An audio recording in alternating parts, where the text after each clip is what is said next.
البدع والأهواء، أهل البدع العقائدية وأهل البدع السياسية.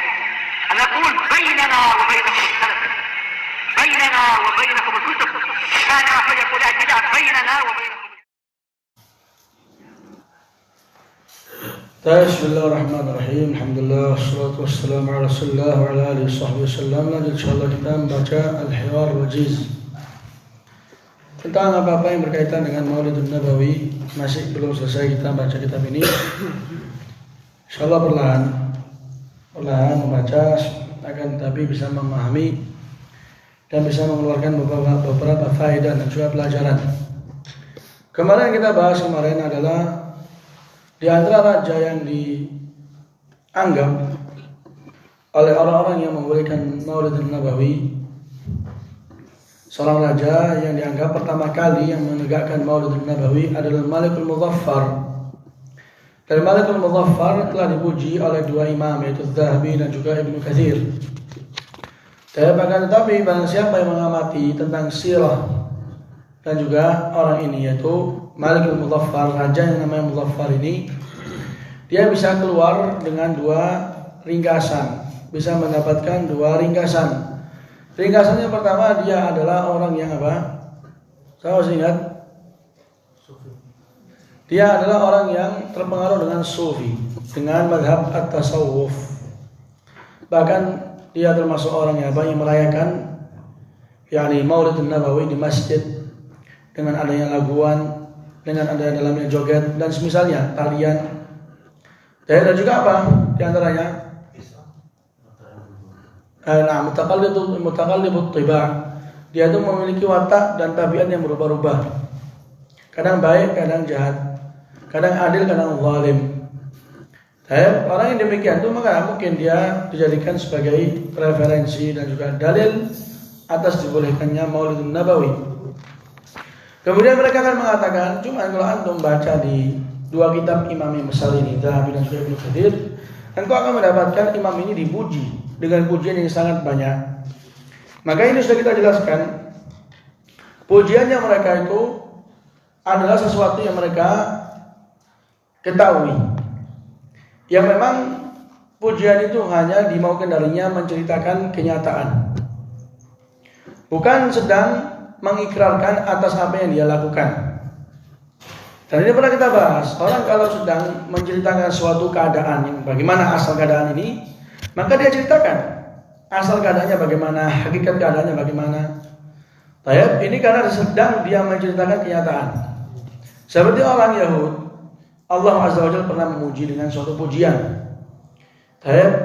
Mereka juga diberikan kelebihan dari sisi keilmuan. Ini kita mencerita apa ini? Kenyataan. Bukan berarti kita ini sedang ikrar atas apa yang mereka miliki dari kesesatan.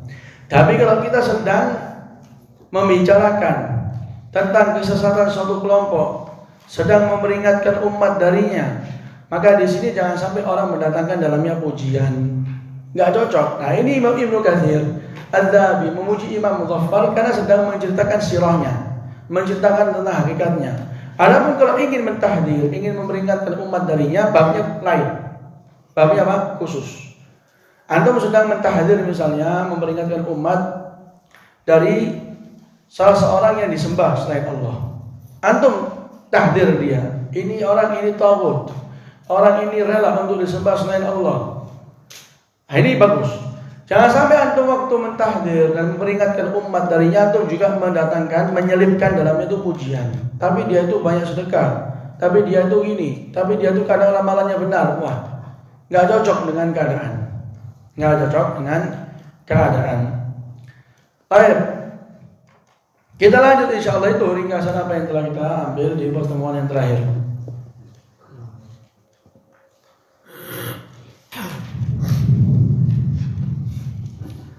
Qala hafizahullah ta'ala al-mujiz. Sekarang yang membolehkan Maulid Nabawi mengatakan, Az-Zahabi aidan qad athna 'ala al-Malik al-Muzaffar bal wasafa bi annahu sunni. Zahabi juga memuji Malik ini, seorang raja Muzaffar ini, bahkan mensifatkannya dia dengan sunni. Dia itu adalah orang yang di atas sunnah. Maka orang yang melarang Maulid Nabawi mengatakan, fakana madza? Maka kalau memang dia itu disifatkan dengan dia itu di atas sunnah, maka apa yang kau inginkan dari pujiannya Dhahabi itu? Fahal turidu min hadha annana naqul bi masyru'iyyatil maulid bi hadhil kalimah? Apakah engkau inginkan dari pujiannya Dhahabi itu berarti kita yakini bahwasanya maulid itu disyariatkan? Wa ana dha sa'aluka an umur arjul ijabata anha. Ini sekarang saya akan menanyakan engkau dengan atas beberapa perkara. Saya mengharap untuk apa? Untuk ada jawabannya. Yang pertama, ma mauqifudz Dhahabi minal maulid. Apa sikapnya Imam Dhahabi dari Maulidun Nabawi? Hal yu'khadhu asy-syar'u minal kitabi was sunnah am min ghairihima? Apakah syariat itu, ibadah, amalan itu diambil dari kitab dan sunnah ataukah dari selain keduanya? Yang ketiga, wa idza sallamna lakum jadalan anna adh-Dhahabi yuwafiqukum 'ala al-ihtifal fa hal yuqirru bima antum 'alaihi min al-munkarat wal mukhalafat fil mawalid. Kalau seandainya kita ngalah sebagai bentuk perdebatan, kita sekarang ngalah. Anggap saja Dhahabi itu mencocoki kalian bolehnya Maulid Nabawi.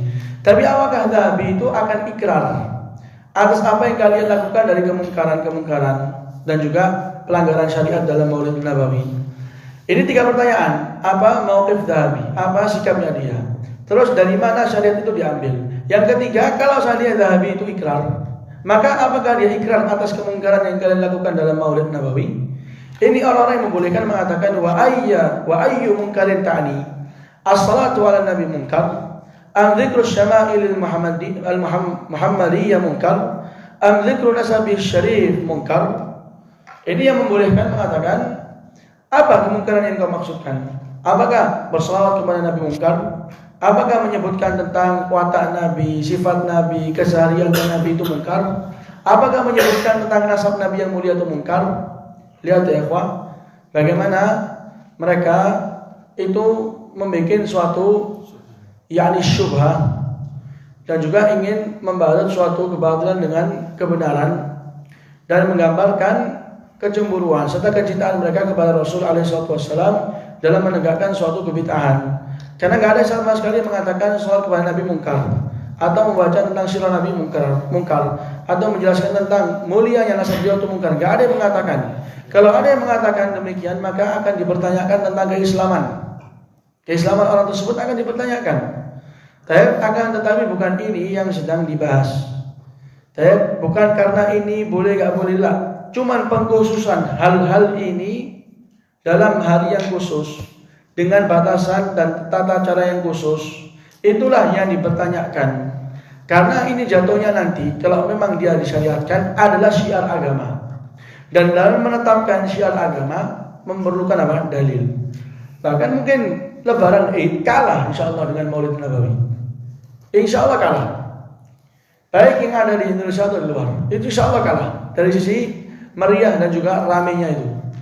Tapi kalau memang kalah, ini memiliki dalil dan disepakati oleh para ulama disyariatkannya seseorang untuk bergembira dan menegakkan salat Eid dan juga kemeriahan di dalam hari Lebaran. Baik, ini ada dalilnya.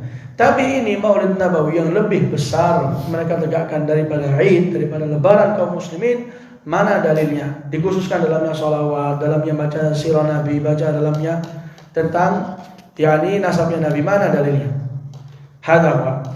Sekarang ini yang membolehkan mengatakan hal ta'lam anna fi kutubil mawalid fiha ghazalan wa 'ishqan wa hiyaman. Apakah engkau mengetahui bahwasanya di kitab-kitab maulid yang dibaca di waktu maulid itu dalamnya ada bentuk pantun dan puisi yang mengandung makna kecintaan? Kalau dibilang apa itu? Ya seperti itu, pokoknya maknanya itu larinya kepada syahwat dan kecintaan, yang larinya itu mengundang hasrat seseorang yang semisalnya. Di dalam kalian punya pantun, puisi dan juga qasidah itu mengandung makna-makna yang demikian, dan ini termasuk kemungkaran. Apalagi dibaca dalam masjid. Sa'adkur laka abiyatan min kitab huwa min asyhar kutubil mawalid. Saya akan menyebutkan beberapa pantun dan qasidah dari suatu kitab, di mana kitab itu termasuk kitab yang paling masyhur yang dipakai dalam maulid. Wa huwa Maulid Daibai. Namanya Maulid Daibai. Di mana salah seorang di antara mereka itu meyakini bahwasanya kalau orang itu menegakkan Maulid Daibai, jadi mereka itu punya banyak maulid, maulid Habsyi, maulid pokoknya banyak sekali. Jadi setiap Senin atau malam Senin dibaca maulid ini. Nanti malam Senin selanjutnya baca maulid yang kedua, yang ketiga, yang keempat, banyak sekali. Tapi ada namanya di antara kitabnya itu Daibai, Maulid Daibai.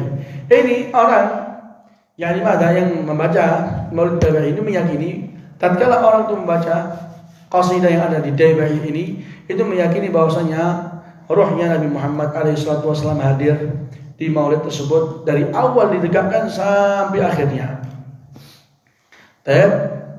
Dan tatkala Rasulullah SAW itu hadir, maka semuanya berdiri dan mengucapkan ya marhaba bi Jad al-Husaini, ya marhaba ila akhirih, yang muslim didengar itu. Ini termasuk mengumumkan bagaimana Rasulullah SAW hadir di tempat yang dalamnya ada alat musik, di tempat yang dalamnya itu ada kebid'ahan. Jaa fi safhati 41 qasidatun mansubatun ila Abdullah bin Alawi al-Haddad. Ada nanti Maulid Haddad, Maulid banyak sekali, Saqaf, Maulid al-Attas, Maulid al-Habsyi, Maulid Daibai. Itu setiap hari malam Senin dibaca dengan bergilir. Qala fiha ma balu jiranina bil bani malu 'ala al-wuddi wal hubb amalu 'ala al-wuddi wal hubbi wa sayyaru haddana al-hujran minhu wa ma thama min dhanbi asbahtu min ba'dihim walhan mutayammal al-jismi wal qalbi. Ini juga di antara apa yang ada di kitab-kitab mereka yang dibaca di waktu Maulid Nabawi, isinya itu tentang kecintaan. Kenapa tetangga-tetangga kita ini yang ada di Alban itu mereka enggak lagi cinta, enggak lagi memiliki rasa kasih, enggak ada lagi hal-hal tersebut. Condong dari kecintaan, condong dari rasa kasih sayang. Kenapa? Gimana mereka itu menjadikan bagian kita itu adalah al-hujran, diboikot. Mana lagi kecintaan kalian? Enggak ada lagi kecintaan. Mana lagi rasa kasih sayang kalian? Enggak ada lagi. Kalau sudah kalian jadikan kecintaan itu sebagai hujran, boikot tadi itu. Minhum ma thama min dhanbi, padahal tidak ada sama sekali di sana itu kesalahan. Asbahtu min ba'dihim walhan. Saya ini selepas peninggalannya mereka, selepas kehilangan mereka itu walhan. Walhan itu artinya haznan, sangat-sangat sedih. Ini kan menggambarkan bagaimana tatkala seseorang itu ditinggal dengan kekasihnya. Dibaca waktu menegakkan hari dilahirkan Nabi Muhammad sesuai dengan anggapan mereka. Mutayammal jismi wal qalbi. Dalam keadaan jasad dan juga hati mereka itu sudah sangat-sangat jatuh atau jatuh cinta. At-tayyim itu kecintaan kalau dilanjutkan jatuhnya kepada perhambaan. Karena kecintaan itu banyak tahapannya. Ada nanti kecintaan hub, ada kecintaan al-ishq, ada kecintaan nanti al-ghasya'ah, ada kecintaan nanti kalau dinamakan itu dengan at-tayyim, ada nanti al-ubudiyah. Itu tergantung. Semakin orang itu terikat dengan kecintaannya semakin bertingkat. Wah, kata paling parahnya kalau dia jadikan yang dia cintai sebagai sesembahan. Itu ubudiyah. Ini tayyim bawahnya sedikit lagi. Jadi saya ini dengan kekasihku itu sudah sedikit lagi menyembahnya, saking cintanya. Saking cintanya di antara apa yang dapatkan di kitab-kitab mereka. Insyaallah sisanya kita ambil pertemuan yang akan datang. Kalau ada yang ingin tanya tentang berkaitan pelajaran kita malam ini, baik itu fikih atau barusan ini, maka tafadhol. Mengenai jabha, itu salah satu anggota yang disentuhkan di bumi. Ini pertanyaan ini termasuk sesuatu yang perlu kita bahas kali besok, yaitu pembahasan tentang aqsamul hawail, pembagian-pembagian yang menghalangi anggota tubuh dari tempat sujud. Itu insyaallah besok, karena waktunya tadi memang nggak cocok, nggak cukup. Besok itu insyaallah. Apakah doa subhanallahi wal jabarut Nah, dipraktekkan juga di waktu sujud. Dan juga subhanakallahumma rabbana bihamdik Allah maghfirli. Itu juga dibaca di waktu sujud sebagaimana di hadits Aisyah. Dan rukuk juga. Ya. Contoh. Kalau lu kan kalau Quran ada boleh baca Quran. Kalau berdoa ada beberapa kalau doa satu. ya kalau doa di waktu sujud diganti lafaznya diganti. Semacam Allahumma atina fid dunya hasanah wa fil rabbana atina fid dunya hasanah dibaca seperti lafaznya. Rabbana atina. Diganti Allahumma atini. Supaya memang bukan lagi kembali kepada Quran. Lalu utuhkan lafaznya sebagaimana di Quran, nanti jatuhnya membaca salah satu ayat dari Quran dan itu dilarang. Ya Rabbana la tuzigh qulubana ba'da idh hadaitana. Ini doa agung sekali. Cuman kalau ingin dibaca waktu sujud diganti lafaznya. Rabbi la tuzigh qalbi ba'da idh hadaitani. Misalnya seperti dari dhamirnya lafaznya itu diganti. Sehingga enggak lagi dikatakan Quran dengannya seseorang enggak terjatuh dalam pelanggaran. Itu yang benar ya. Itu juga kalau atahiyat sebelum salam sama ya, nggak boleh ya yang bacaan Al-Quran. Nah itu nggak masalah kalau itu. Karena ini dilarang di dua tempat ini. Ala inni nuhitu an aqra al-Quran raki'an aw sajidan. Saya ini dilarang untuk membaca Quran di waktu rukuk atau di waktu sujud. Maka mafhumnya yang bisa diambil yaitu selain dari rukuk, selain waktu sujud dibolehkan orang itu untuk baca Quran, demikian juga waktu qunut.